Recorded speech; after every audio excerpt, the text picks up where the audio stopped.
በሰው እጅ ነው፣ የተሰቀለውም በሰው እጅ ነው።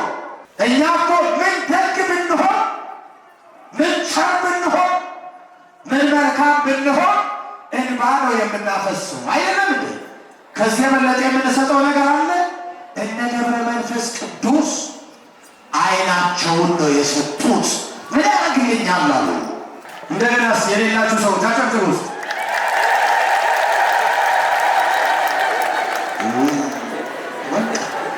የላችሁ በቃ የላችሁ።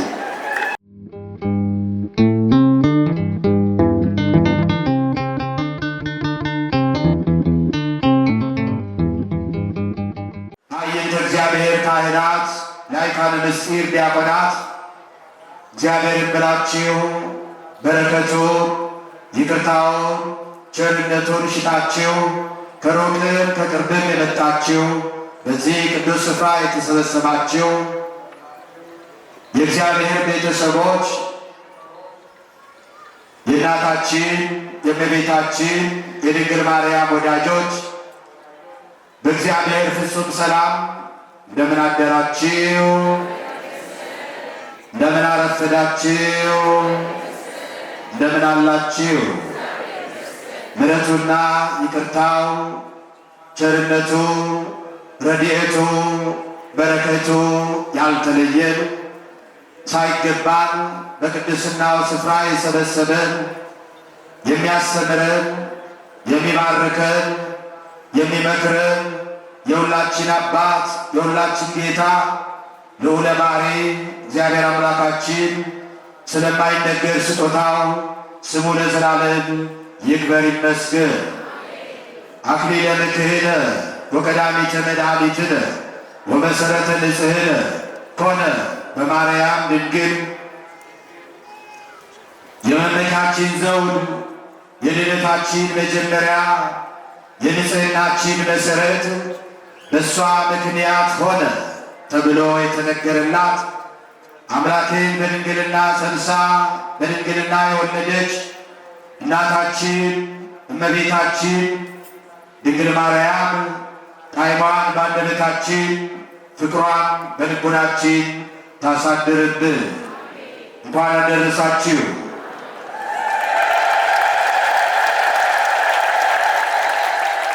እንደ እግዚአብሔር ቅዱስ ፈቃድ ጥቂት ደቂቃ የእግዚአብሔርን ቃል እንማራለን። የሚያስተምር እግዚአብሔር ነው። የሚመክር እግዚአብሔር ነው። የሚገስጽ እግዚአብሔር ነው። ለነፍሳችን መዳኛ ሕይወት የሚሆነውን ቃሉን የሚመግብ እግዚአብሔር መንፈስ ቅዱስ በሁላችሁ ልቡና ቃሉን እንዲያሳድር ቅዱስ ፈቃዱ ይሁንን። አዕይንቲሁ ለእግዚአብሔር ሀበ ጻድቃኑ ወእዝኑሂ ሀበ ስእለቶሙ።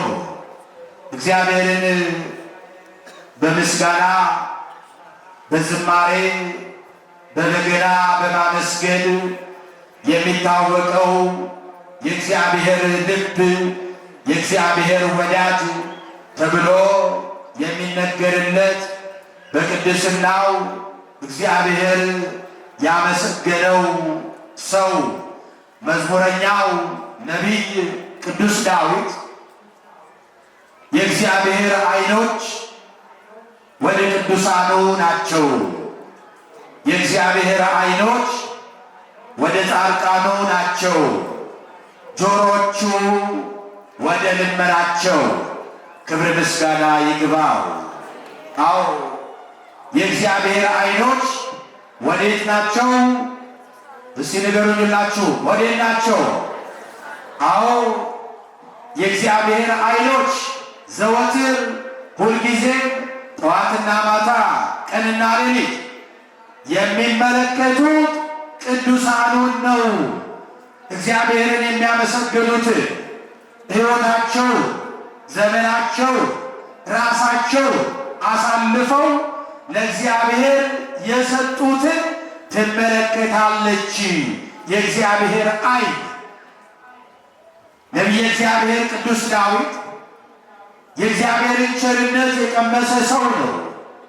የእግዚአብሔርን ደግነት ያየ ሰው በሕይወቱ ብዙ መከራን ከተቀበለ በምድር ላይ ሳለ ዘመኑን በምስጋና በዝማሬ ብቻ ያሳለፈ ሰው አልነበረ።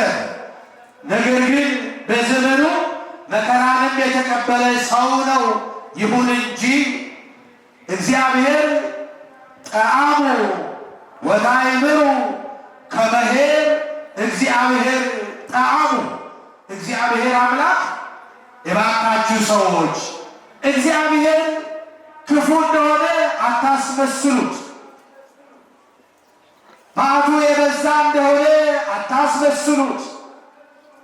እግዚአብሔር መዓቱ የራቀ ምሕረቱ የበዛ ቸርነቱ የበዛ የበረከት አምላክ የፍቅር አምላክ የድነት አምላክ ቸር መሐሪ ይቅር ባይ እንደሆነ እባካችሁ ሳትርቁ ቀረብ ብላችሁ አይታችሁ ቀምሳችሁ አመስግናችሁ በቤቱ ተገኝታችሁ እዩት አለ ነቢየ እግዚአብሔር ቅዱስ ዳዊት። ያን ጊዜ ዓይኖቹ ሁሉ ወዴት ይሆናሉ? ወዴት ይሆናሉ? አዎ ያን ጊዜ ጆሮቹ ሁሉ ወዴት ይሆናሉ? ወደ ልመናቸው። ዛሬ ወገኖቼ ብዙ ነገር እንለምናለን፣ ስለ ብዙ ነገር እንጸልያለን፣ ስለ ብዙ ነገር እናለቅሳለን፣ ስለ ብዙ ነገር እናነባለን። ነገር ግን ልመናችን ሳይሰማ እንባችን ሳይታበስ ለዘመናት ለረጅም ጊዜ በለቅሶና በዋይታ ውስጥ የምንቆይበት ምክንያቱ ምንድን ነው? ስለምን ጸሎታችን አይሰማ? ስለምን እንባችን አይታበስም? ስለምን ስለታችን አይሰማ? የእግዚአብሔር ይቅርታና ምሕረት በረከትና ቸርነት ስለምን ራቀን ብለን ወደ ራሳችን ስንመለስ ቅዱሳን የሉም ወይ? ዛሬ ትላንትና የእግዚአብሔር ዓይኖች ወደ ቅዱሳኑ ናቸው ብሎ ነቢየ እግዚአብሔር ቅዱስ ዳዊት ሲናገር የእግዚአብሔር ዓይኖች ዝም ብሎም አይደለም ወደ ቅዱሳኑ የሚሆነው፣ ዓይናቸውን ለሱ ስለሚሰጡ ነው። አንዱ ጻድቁ ገብረ መንፈስ ቅዱስ ናቸው። ቅዱሳን ስለ እግዚአብሔር ራሳቸውን አሳልፈው የሰጡ ናቸው። ሕይወታቸውን አሳልፈው የሰጡ ናቸው። አንገታቸውን አሳልፈው የሰጡ ናቸው። እጃቸውን፣ እግራቸውን፣ ዓይናቸውን፣ ሰውነታቸውን፣ አካላቸው ገንዘባቸውን አይደለም ወገኖች፣ ካላቸው ቁስ አካል አይደለም። ቅዱሳን ስንል፣ ጻድቃን ስንል፣ ሰማዕታት ስንል፣ ሐዋርያት ስንል እንዲሁ እንደኛ ዘመናቸውን በዝማሬ ከበሮ በመምታ በማሸብሸብ በማጨብጨብ ያሳለፉ አይደሉም። ዛሬኛ የምናጨበጭበው፣ ዛሬኛ የምንዘምረው፣ ዛሬኛ እልል የምንለው መከራው በእነሱ ስላለፈልን ነው። እነሱ ራሳቸውን አሳልፈው ስለሰጡልን ነው። አምላካቸውን ኢየሱስ ክርስቶስን አብነት አድርገው ስለ እነሱ የተቀበለውን መከራ ሞቱን እያሰቡ መስቀሉን ተሸክመው እሱን መስለው እሱ በተጓዘበት መንገድ እነሱም ስለተጓዙ እሱ ሕይወቱን አሳልፎ እንደሰጠላቸው ያንን እያሰቡ ዓይኔ ምንድነው ስለሱ፣ እጄ ምንድነው ስለሱ፣ እግሬ ምንድነው ስለሱ፣ ስለ ጌታዬ አንገቴ ይቆረጥ፣ ስለ ጌታዬ እጄ ይቆረጥ፣ ስለ አምላኬ እግሬ ይቆረጥ፣ ስለ ጌታዬ ዓይኔ ይጥፋ ባያይስ ይህንን ዓለም ይህንን የመከራ ዓለም ይህንን ኃጢአተኛ ዓለም ባያይስ እያሉ ቅዱሳን ዓይናቸውን እስከ መገበር ሲደርሱ የእግዚአብሔር ዓይኖች ደግሞ ወዴት ይሆናሉ? ወደ እነሱ ይሆናል። አዎ በእሷ በእነሱ ስም ተሰብስበን የምናመሰግነው ማንን ነው? ዛሬ እንዲህ በጋራ ሆነን አምላካችን እግዚአብሔርን እንድናመሰግን፣ ስሙን እንድንጠራ፣ ክብሩን እንድንናገር፣ ሥጋውን እንድንበላ፣ ደሙን እንድንጠጣ፣ ቃሉን እንድንሰማ እንዲህ በአንድነት በኅብረት ሆነን በጋራ ሆነን ቅዱስ እግዚአብሔር አምላካችንን እንድናመሰግነው ምክንያት ሆነው የሰበሰቡን ጻድቁ አባታችን አቡነ ገብረ መንፈስ ቅዱስ ዛሬ በጌታ ፊት ቃል ኪዳን የተቀበሉበት እንዲሁ የዕረፍታቸው መታሰቢያ እንዲሁም ወደ ቅድስት ሀገር ወደ ኢትዮጵያ ሀገራችን ለልመና፣ ለጸሎት፣ ለምልጃ ሀገራቸውን ትተው ወገኖቻቸውን ትተው ዘመዶቻቸውን ትተው ለቅዱሳን ዘመዳቸው ማን ነው? ተናገሩ ሁላችሁ። ማን ነው? ለቅዱሳን ዘመዳቸው ማን ነው? አባታቸው ማን ነው? እናታቸው ማና? እግዚአብሔር ነው። አዎ ወገኔ ወደዚህ አለ፣ እገሌ የሚባል ዘመድ እዚህ ስፍራ አለ፣ ወደዚህ አገር ብሄድ ያልፍልኛል፣ ሰርቼ ኑሮዬን አሻሽላለሁ እያሉ አይሄዱም ቅዱሳን። ጻድቁ ገብረ መንፈስ ቅዱስ ኑሯቸውን ለማሻሻል ሀገራቸውን ንሂሳን ጥለው ወደዚህ አልመጡ። አዎ ኮከበ ንሂሳ ኮከብ ብሩህ ዘሰረቀ ማቅሌስያ ኢትዮጵያዊው ሊቅ ቅዱስ ያሬድ ሲዘምርላቸው የሚያበራ ኮከብ ይላቸዋል። አዎ የሚያበራ ኮከብ የእነሱ ልጆች ሆነን እንዴት ይጨልምብናል? እንዲህ አይነት ከዋክብት የሆኑ አባቶች እያሉ የፀሐይ ልጆች ከዋክብት ጌታችን ኢየሱስ ክርስቶስ ምስራቅ ተብላ ከተነገረላት ከድንግል ማርያም የተወለደ እውነተኛ ፀሐይ ጽድቅ፣ የእሱ ልጆች ደግሞ ከዋክብት የሚያበሩ ከዋክብት። እውነተኛ ፀሐይ ማን ነው? እግዚአብሔር ኢየሱስ ክርስቶስ። እውነተኛ ምስራቅ የፀሐይ መውጫ ማና? ድንግል ማርያም እናቱ። እውነተኛ ከዋክብት ማን ናቸው? ቅዱሳን ናቸው፣ ጻድቃን ናቸው፣ ሰማዕታት ናቸው። የሚያበሩ ከዋክብት በሥራቸው፣ በትሩፋታቸው፣ በገድላቸው፣ በቅድስናቸው፣ በንጽሕናቸው፣ በተጋድሎአቸው፣ በደማቸው ሃይማኖትን ጠብቀው ለእኛ ያስረከቡን ከዋክብት አባቶቻችን ሀገራቸውን ጥለው ወደዚህ ሀገር ሲመጡ ዛሬ ወደ ሀገራችን የገቡበትን ዕለት እናስባለን። እንዲሁ በጸሎታቸው የተማጸነ፣ በምልጃቸው የተማጸነ፣ በጸሎታቸው ያመነ፣ በስማቸው የተማጸነ መንግሥቱን እንደሚወርስ እግዚአብሔር ቃል የገባላቸውን ዕለት እናስባለን። ገብረ መንፈስ ቅዱስ ወደ ሀገራችን የመጡት ስለኛ ስለ ኃጢአተኞቹ ለመማለድ ነው፣ ለመጸለይ ነው። ስንት ዘመን ነው በዝቋላ ባህር ላይ ቁልቁል ተዘቅዝቀው ስለኛ የማለዱት? ስለ ሰው ልጆች ስንት ዓመት ነው የጸለዩት? እስቲ ንገሩ። ስንት ዓመት ነው የጸለዩት? ስንት ዓመት ነው የጸለዩት? 100 ዓመት።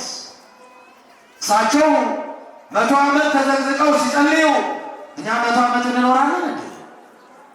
እስቲ ንገሩ። 100 ዓመት እንኖራለን እንዴ? ወገኖቼ ይገርማል።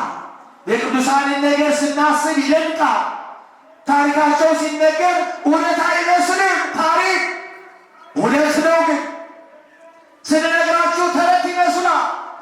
ገብረ መንፈስ ቅዱስ ቅዱስ 562 ዓመት ኖሩ ስንል ብዙዎች ይደንቃቸዋል፣ ይገርማቸዋል፣ እውነትም አይመስላቸው። አዳም ስንት ዓመት ነው የኖረው? ስንት ዓመት ነው የኖረው? ማቱሳላ ስንት ዓመት ነው የኖረው? ከዚያ በላይ የኖሩ ቅዱሳን የሉ? እስከ ዛሬስ ያልሞቱ የሉ? አሉ። ኤልያስ ስንት ዓመቱ ነው? ሄኖክ ስንት ዓመቱ ነው? ሞተዋል እንደ እነዚህ ቅዱሳን? ስንት ዓመቱ ነው? አሁን ወደዚህ ምድር ከመጡበት ጊዜ ጀምሮ እስከ ዛሬ ድረስ ሕያዋን ናቸው። ስለ ቅዱሳን ስንናገር ስንመሰክር የሚጨንቃቸው ሰዎች አሉ። ነገር ግን የእግዚአብሔር ኃይሎች ወዴት ናቸው? ወደ ቅዱሳኑ። ስቡሕ እግዚአብሔር በምክረ ቅዱሳኑ። ነቢየ እግዚአብሔር ቅዱስ ዳዊት ስቡሕ እግዚአብሔር በቅዱሳኑ አንደበት የተመሰገነ ነው አለ። ሁልጊዜ ይመሰገና፣ አንደበታቸው ክፋት ሳይነገር፣ በአንደበታቸው ሐሜት ሳይገባ፣ ክፉ ሳይነገር ከተወለዱ ጀምሮ እስከ ዕለተ ዕረፍታቸው ድረስ እግዚአብሔርን እንዳመሰገኑ ይኖራሉ። እንዴት ጆሮቹ ወደ እነሱ አይሆንም? ቤት በኩል ይመልከተን። እኛ ቅዱሳን አንደበታቸው ለምስጋና፣ አንደበታቸው ለዝማሬ የተከፈተ ነው። የእኛ አንደበት ዛሬ ለምንድን ነው የሚከፈተው? የእኛ ሰዎች ጆሮ ዛሬ ምንድን ነው የሚሰማው? የእግዚአብሔር ጆሮዎቹ እንዴት ወደ እኛ ልመና ይሁኑ? የእኛ ጆሮ ኃጢአት ብቻ እየሰማ፣ ክፋት ብቻ እየሰማ፣ ተንኮል ብቻ እየሰማ፣ ምቀኝነቱን ብቻ እየሰማ፣ አድመኝነቱን ብቻ እየሰማ እንዴት የእግዚአብሔር ጆሮዎች ወደ እኛ ይሆናሉ? ወደ ቅዱሳኑ ናቸው። ዓይናችን ክፉ እያየ አንደበታችን ከሐሜት ሳይገታ ጠዋት ስንወጣ የጀመርን አንደበታችን ምስጋና ካላወቀ እንዴት እግዚአብሔር ወደ እኛ ሊመለከት ይችላል? ብዙ ለመንን እኮ ብዙ ጸለይ። ለምንድን ነው ያልተሰማነው? መከራው ለምንድን ነው ከኛ ያራቀው? ችግሩ ለምንድን ነው ከኛ ያራቀው?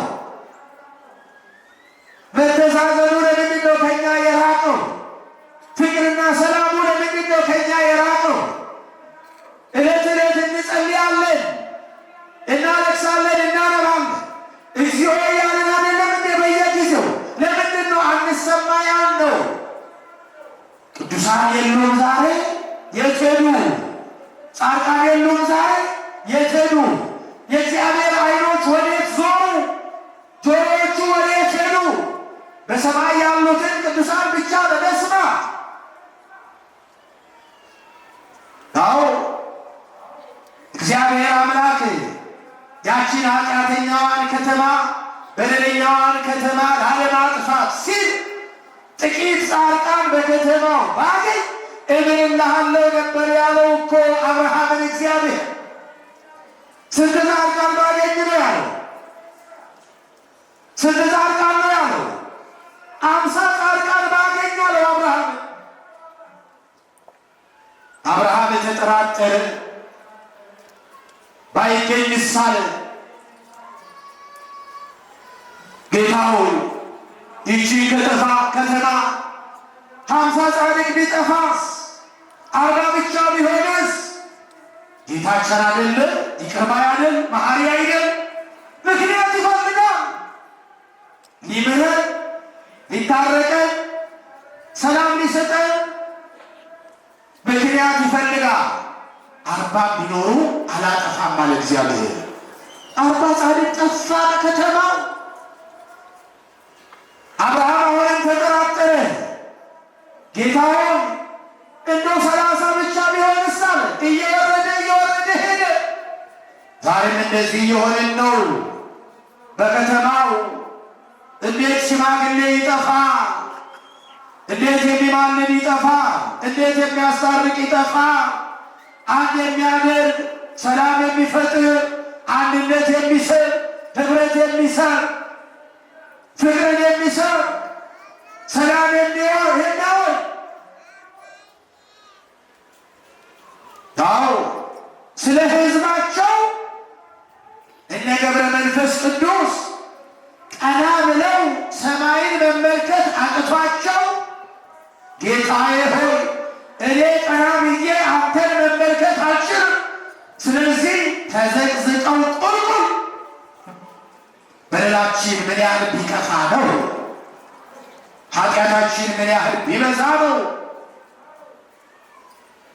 አዎ በጌታ ቁስል ከተፈወስን በኋላ ዳግመኛ እየቆሰልን ቁስል በቁስል ሆነ እኮ ተፈውሰን ነበር፣ ድነን ነበር፣ ክብር አግኝተን ነበር።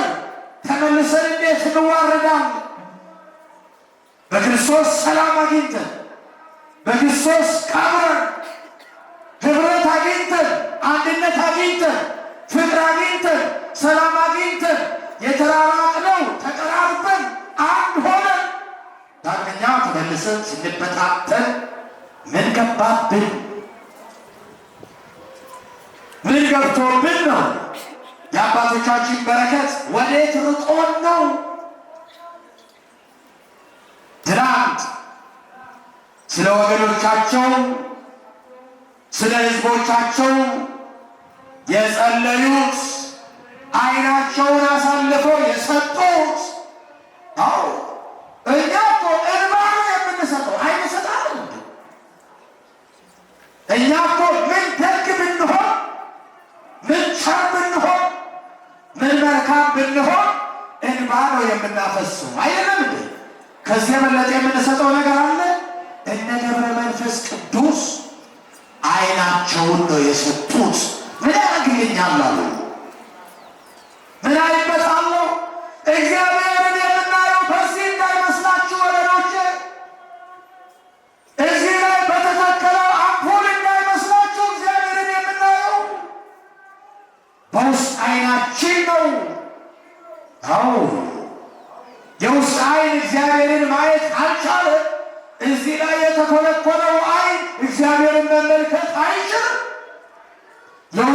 የጆሮ እግዚአብሔርን መስማት ካልቻለ እዚህ ላይ የተነተረው ቅጠል መስማት አይችልም፣ ማዳመጥ አይችልም።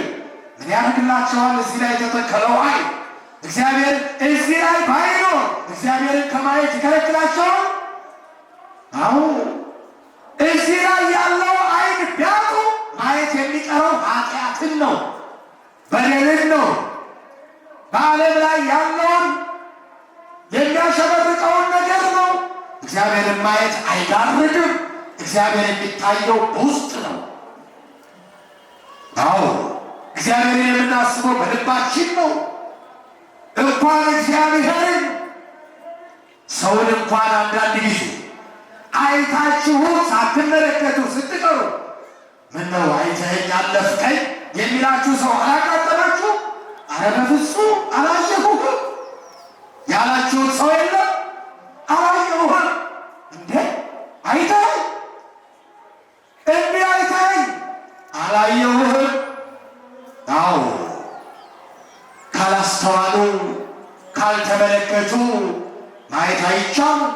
የሰማችሁትን ነገር ካላዳመጣችሁ አረ በፍጹም አልሰማሁም እኔ ብላችሁ አታውቁ?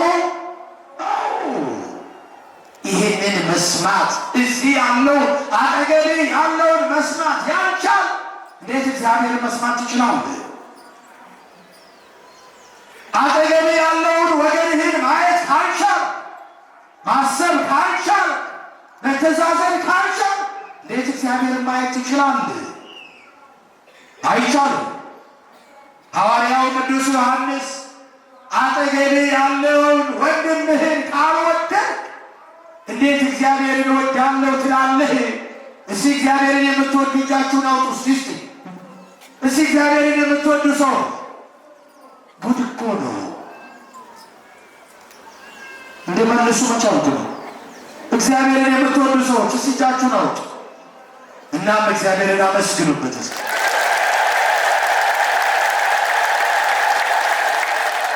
እሺ እግዚአብሔርን የማትወዱ ሰዎች እጃችሁ ነው። የለም ውሸት እኮ ነው በቃ። አሁን ከዚህ መካከል ከወንድሙ ጋር የተቀያየመ የለም፣ ከወንድሙ ጋር የተጣላ የለም፣ ወንድሙን ያማ የለም፣ እህቷን ያማች የለች፣ ጓደኛዋን፣ ወዳጇን፣ ባልንጀራዋን ያማች የለች። ግን ሁሉም እጁን አውጥቷል። ውሸት ነው ማለት ነው።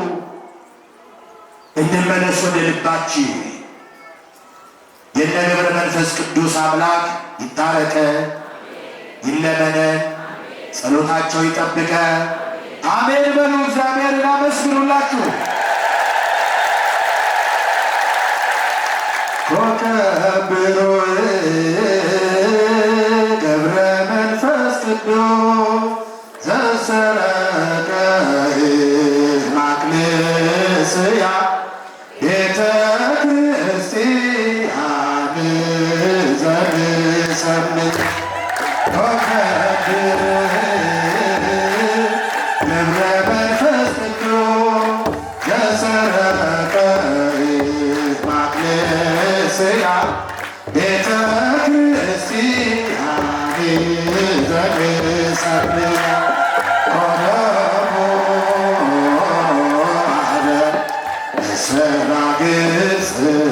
ወኢትዮጵያ አማን አማን ሐዋርያ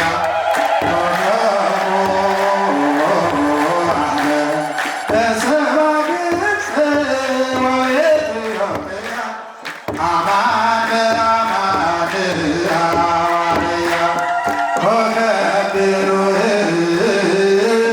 ገብረ መንፈስ ቅዱስ ዘሰረቀ ማክለስያ ቤተ ክርስቲያን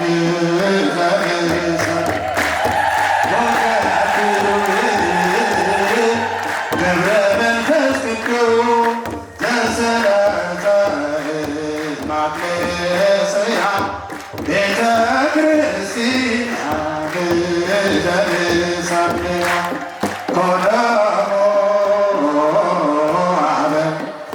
ሰባግጽ ወኢትዮጵያ አማን አማን ሐዋርያ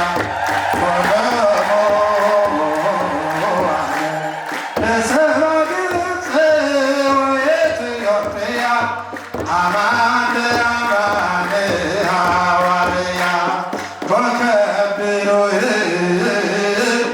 ገብረ መንፈስ ቅዱስ ዘሰረቀ ማክለስያ ቤተ ክርስቲያን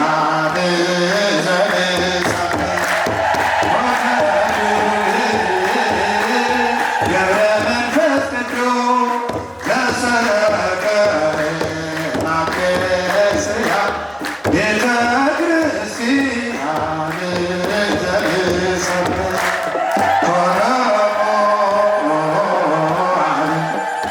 ሰባግጽ ወኢትዮጵያ አማን አማን ሐዋርያ ሰባግጽ ወኢትዮጵያ አማን አማን ገብረ መንፈስ ቅዱስ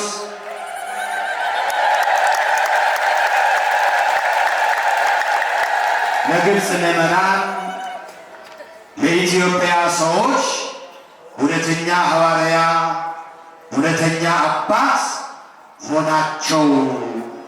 እውነተኛ ሐዋርያ ጠፋ፣ እውነተኛ አባት ጠፋ። ጊዜው ወቅቱ አስቸጋሪ ሆነ። ሁሉ እርስ በርሱ መተሳሰብ ያልቻለበት ዘመን፣ ጥቅም ብቻ እየገዛ እንዴት ይዘለቃል? እንዴት ይሆናል? ካልተውን በስተቀር ካልናቅን በስተቀር ራሳችንንም ቤተ ክርስቲያንን ማዳን አንችልም። በእንዲህ አይነት ጉዞ በእንዲህ አይነት አካሄድ ቤተ ክርስቲያንን መታደግ አይቻልም።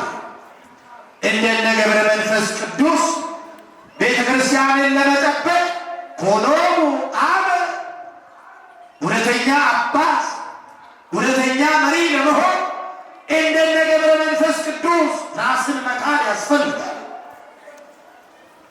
መተው ያስፈልጋል። እውነተኛ እረኛነትን እንደነ ገብረ መንፈስ ቅዱስ ማሳየት ካልቻልን ምዕመና ራሳችንን እናንተንም ይዘን ልንጠፋ ነው። እግዚአብሔር ይታረቀን። በእውነት ዘመኑ ከፋ፣ ሰው ከፋ። ዘመኑ ምንድን ነው? ሰኞና ረቡዕ እኮ ያለ የነበረ ነው። ሐምሌና ነሐሴ፣ መስከረም፣ ጥቅምት ያለ የነበረ ነው።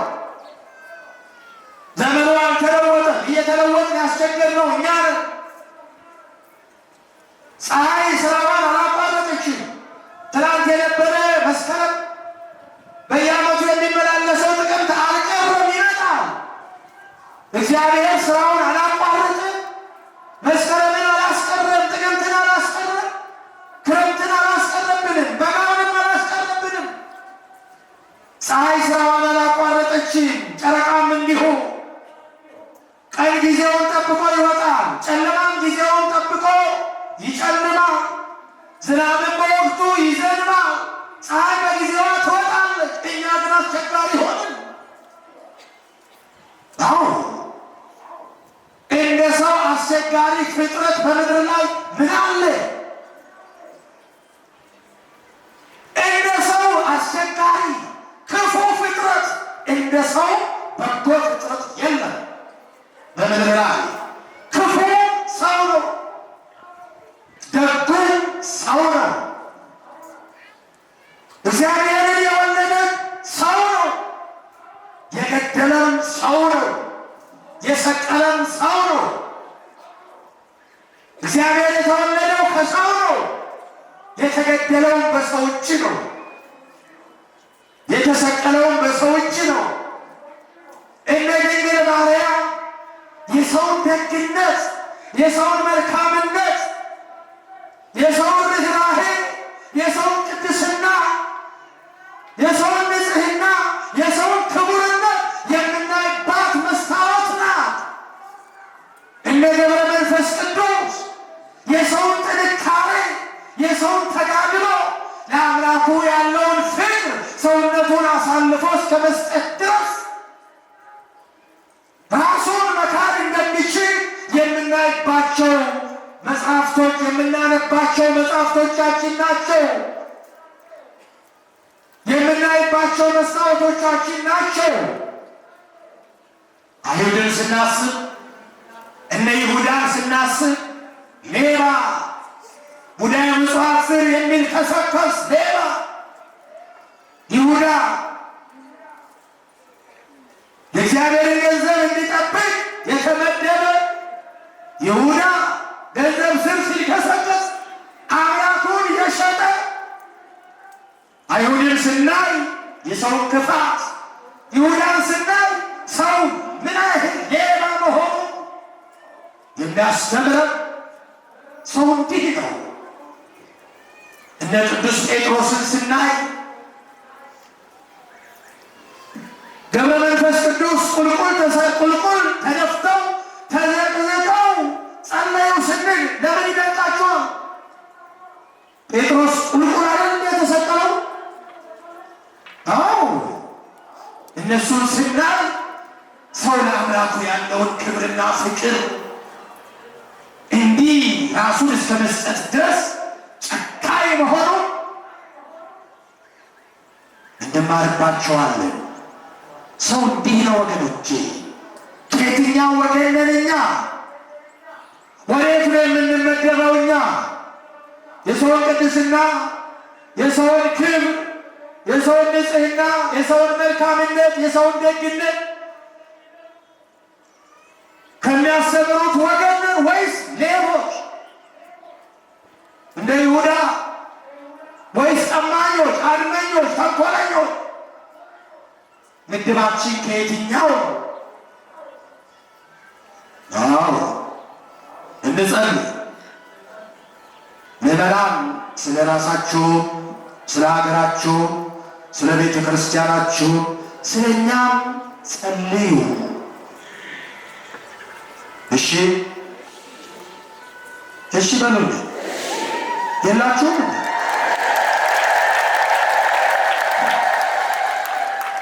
እንደገናስ የሌላችሁ ሰዎች አጨብጭቡ ውስጥ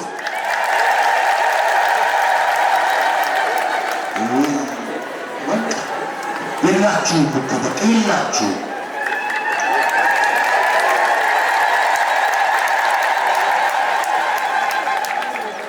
የሌላችሁ ሰዎች አጨብጭቡ ስላችሁ ታጨበጭባላችሁ። እሺ የሌላችሁ ሰዎች አጨብጭቡት። እሺ ያላችሁ ሰዎች አጨብጭቡ።